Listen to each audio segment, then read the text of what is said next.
Bonjour à toute la communauté librairie et bienvenue pour une nouvelle vidéo. Aujourd'hui, on poursuit avec ce nouveau format qui vous a vraiment plu puisque vous avez été nombreux à nous laisser des commentaires positifs dans la vidéo de la semaine dernière. On va donc parler encore une fois d'inflation, car il y a de nombreuses choses à savoir. Nous parlerons également des marchés qui atteignent des records historiques et quelle stratégie adopter pour investir, et finalement, nous évoquerons le prix du pétrole qui est en train d'exploser. Si tu te souviens bien, mercredi dernier, nous avions vu que le jeudi, les chiffres de l'IPC allaient être publiés. Les investisseurs s'attendaient à ce que l'IPC atteigne les 4,7%, or à en croire à la dernière publication, l'inflation s'élève en réalité à 5%, ce qui est un niveau particulièrement élevé, puisque ce niveau n'avait plus été atteint depuis plus de 13 ans. Pour autant, les marchés ne semblent pas réagir, et certains estiment que ce ne sera que transitoire. À voir donc dans les mois à venir, toujours est-il qu'aux États-Unis, on enchaîne les hausses, et en règle générale, la période estivale est marquée par une augmentation de l'inflation. De plus, on a malgré tout un encours sous gestion des ETF TIPS, c'est-à-dire des Treasuries Inflation Protect Securities, qui atteignent un niveau record, alors que la Réserve fédérale laisse l'économie américaine tourner à plein régime. Pour rappel, demain seront publiées les données de l'IPC en zone euro, avec des chiffres attendus aux alentours de 2%, contre 1,6% le mois d'avant, et pour l'instant, du côté de la zone euro, il n'y a pas de quoi s'affoler, dans la mesure où la Banque Centrale Européenne a précisément pour mission de maintenir l'inflation en dessous, mais proche de 2%. Ça reste malgré tout un niveau élevé par rapport aux dernières années. D'ailleurs, pour l'anecdote, il y a eu tellement d'argent versé dans le système que la Grèce, pays à l'origine de la crise euro, ce pays en faillite en 2010, qui a dû être financé par l'Europe pour sa survie, a vu son taux d'emprunt à 5 ans devenir négatif lundi dernier. Et c'est tout simplement une première dans l'histoire.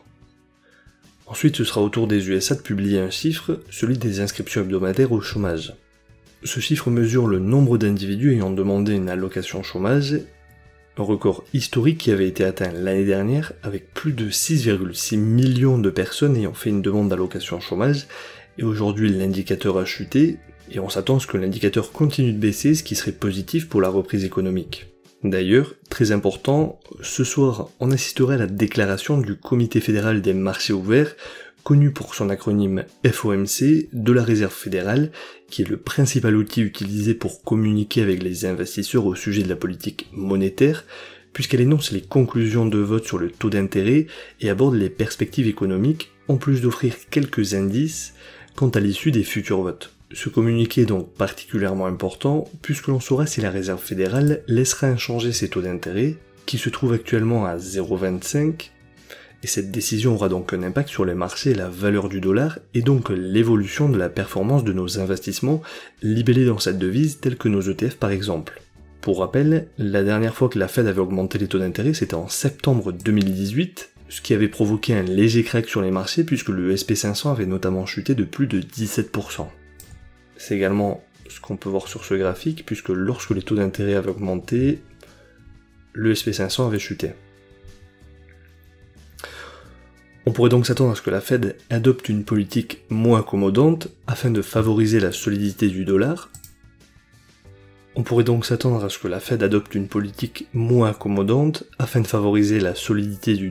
a perdu de la valeur depuis le début de la pandémie, et comme on peut le voir, le dollar par rapport à l'euro a perdu plus de 14%.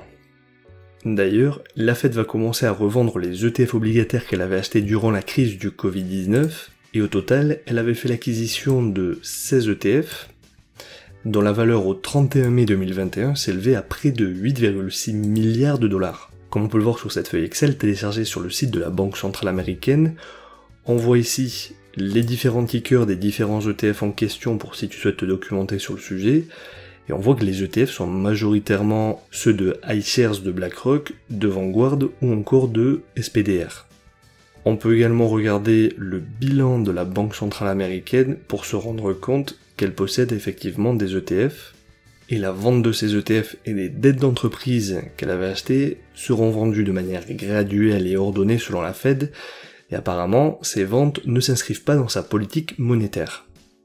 Alors, tous ces débats sur l'inflation, sur ce qu'il se passe actuellement sur les marchés, etc., font que de nombreuses personnes se demandent que faire, faut-il vendre, faut-il investir ou tout simplement attendre. Alors, en effet, si on regarde le graphique du SP500 par exemple, on se rend compte qu'il vient une nouvelle fois de dépasser un record historique. Pour autant, je me suis amusé à calculer le nombre de records historiques sur l'indice SP500 depuis 1954. Encore une fois, il faut bien distinguer l'indice NU de l'indice Total Return, c'est-à-dire celui qui inclut ou pas les dividendes. Si tu souhaites bien comprendre la différence entre ces deux concepts, je te renvoie à la vidéo de la semaine dernière dans laquelle j'expliquais justement pourquoi en réalité le CAC 40 n'avait pas dépassé son record sur les 20 dernières années. Donc pour en revenir au SP500, ici il s'agit d'un indice nu, c'est-à-dire qui ne prend pas en compte les dividendes. J'ai donc regardé depuis 1954 son évolution journalière en calculant chaque record historique et le nombre de records par année. Alors, un record historique c'est quoi? Tout simplement, imaginons que je démarre avec une action qui coûte 100 €, c'est le prix de l'action. Si le prix de l'action passe à 110 €, dans ce cas-là, son prix atteint un nouveau record historique. Si par la suite, le prix baisse à 105 € et oscille entre ces deux prix, dans ce cas-là, pas de record historique. À aucun moment un nouveau record est battu, il faut donc passer l'ancien prix de 110 €, admettons on arrive à 115 €, auquel cas effectivement il y a un nouveau record historique, et ainsi de suite pour que soit comptabilisé un nouveau record, etc. J'ai donc fait le calcul sur le SP500 depuis 1954, et attention, depuis le début de l'année, c'est-à-dire en l'espace de moins de 6 mois, puisque le mois de juin ne fait que commencer, le SP500 a déjà atteint 28 nouveaux records historiques. Et même en 2020, alors même que nous étions en pleine crise et que les marchés venaient de craquer de plus de 30%, le SP500 avait comptabilisé 33 nouveaux records historiques. Et même en 2020, alors même que nous étions en pleine crise et que les marchés venaient de craquer de plus de 30%, le SP500 avait comptabilisé 33 nouveaux records historiques. Alors comme on peut le voir sur ce graphique, des records il y en a pratiquement tous les ans, autrement dit, dire que les marchés sont trop pour attendre d'investir n'est tout simplement qu'une excuse pour se dédouaner de toute responsabilité et éviter de passer à l'action et d'investir. Hormis effectivement les périodes de crise qui s'étalent sur plusieurs années, les records ne sont pas présents, pour autant, le reste du temps, on voit que le marché est globalement haussier. Il y a donc évidemment un coup d'opportunité à attendre, à se poser des questions et donc ne pas investir, puisque la peur condamne à l'immobilisme.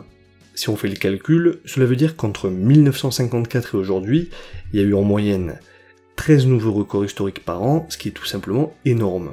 Donc, plus tu attends pour investir, plus tu perds la possibilité de placer ton argent au bon moment, c'est-à-dire lorsque les marchés sont bas, car il ne faut pas oublier qu'un prix élevé aujourd'hui est un prix bas pour demain. Nous pensons donc que toutes celles et ceux qui ont une vision long terme et qui souhaitent investir de manière passive ne devraient pas se poser de questions, à savoir est-ce que le marché est cher, est-ce que le marché est haut, puisqu'en fait personne ne le sait, et à en croire les données le marché est toujours trop élevé, on pourrait même dire qu'il s'agit d'une notion subjective. Alors évidemment pour rappel, un investissement sur le long terme s'inscrit dans la durée et ne devrait pas être inférieur à 8 à 10 ans, voire même 15 ans selon les personnes. Alors cela ne veut évidemment pas dire qu'il n'est pas possible de surfer sur les tendances et réserver une partie de son portefeuille à des investissements sur le court ou moyen terme. Il faut juste garder une cohérence avec ses placements et son horizon temporel d'investissement. Toujours est-il qu'il est particulièrement difficile de tirer profit de ces événements d'ordre conjoncturel, et on peut prendre l'exemple du fameux adage boursier « Sell in May and go away », c'est-à-dire vendre ses actions au mois de mai et ne revenir sur les marchés boursiers qu'en septembre. Alors, il s'agit d'un adage bien connu du monde financier et il est basé sur la sous-performance historique de certaines actions au cours du semestre estival, commençant en mai et se terminant en octobre, par rapport au semestre hivernal de novembre à avril. Alors effectivement, si un investisseur suit cette stratégie, il cédera ses actions en mai, ou du moins à la fin du printemps, et investira à nouveau à la mi-automne. Certains investisseurs trouvent cette stratégie plus gratifiante que de rester sur les marchés boursiers tout au long de l'année, et souscrivent à la conviction qu'à mesure que les temps chauds s'installent, les faibles volumes et le manque de participants sur le marché, vraisemblablement en vacances, est synonyme de moins de transactions, donc moins de volume. Pour la plupart des investisseurs, qui dit moins de volume, dit des tendances graphiques moins fiables et donc dangereuses. Sur ce graphique, on voit qu'effectivement, c'est entre novembre et avril de chaque année que les indices boursiers enregistrent la majorité de leurs gains. Malgré tout, on se rend compte qu'un investissement sur le long terme du type buy and hold, c'est-à-dire acheter et maintenir ses positions sans rien toucher, reste plus pertinent, dans la mesure où on ne démultiplie pas les frais de transaction et les impôts à payer inutilement. Et c'est ce qu'on voit sur ce graphique, comme quoi, parfois ne rien faire est sans aucun doute la stratégie la plus pertinente, ce qui évite d'adopter des stratégies farfelues. D'ailleurs, pour toutes ces raisons, rappelle-toi que si tu as besoin d'aide, qu'il s'agisse de te former afin d'apprendre à investir de la meilleure des manières possibles, que tu souhaites améliorer ton portefeuille ou tout simplement nous consulter, les portes de notre cabinet de gestion de patrimoine te sont ouvertes, tous les liens se trouvent en description de cette vidéo. Finalement, concernant le pétrole, il est déjà à son plus haut niveau depuis 3 ans, puisqu'il a dépassé les 70$, et sur les marchés, les options d'achat de pétrole au-dessus de 100$, c'est-à-dire un pari sur le fait que le pétrole passe au-dessus des 100$ dans les mois à venir, sont en train d'exploser. À court terme, cela ne pose évidemment pas de problème, puisque malgré l'explosion de la consommation liée à la sortie de la crise sanitaire, les stocks accumulés pendant la pandémie sont encore abondants, mais une fois les stocks écoulés, la banque JP Morgan prévoit un déficit d'investissement dans le secteur de 600 milliards de dollars minimum d'ici 2030. Alors cette situation pose 2 problèmes, puisque premièrement, une potentielle hausse du cours du pétrole pourrait alimenter la hausse de l'inflation, et deuxièmement, des tensions géopolitiques avec un Moyen-Orient qui deviendra à nouveau stratégique dans la période de transition entre le tout pétrole et le tout renouvelable pourraient émerger. Et toi, que penses-tu de ces données? Est-ce qu'une vidéo sur le pétrole t'intéresserait? N'hésite pas à nous le faire savoir dans les commentaires, car comme tu le sais, c'est toujours un réel plaisir de vous lire. Si cette vidéo t'a plu, tu peux également donner un like et la partager avec ton entourage afin que la communauté grandisse. Si tu as besoin de conseils patrimoniaux, que tu souhaites te faire suivre ou tout simplement te former, n'hésite pas à nous envoyer un message en cliquant sur le lien qui se trouve en description de cette vidéo. N'oublie pas de t'abonner à la chaîne si ce n'est pas encore fait, et surtout, très important, active la cloche pour être le premier informé lorsqu'une nouvelle vidéo est publiée. On se dit à très vite pour une nouvelle vidéo, souviens-toi que l'on reste en contact sur Facebook, Twitter, Instagram et Discord, et rappelle-toi que la différence entre ce que tu es et ce que tu veux être réside dans ce que tu fais. Deviens libre et riche.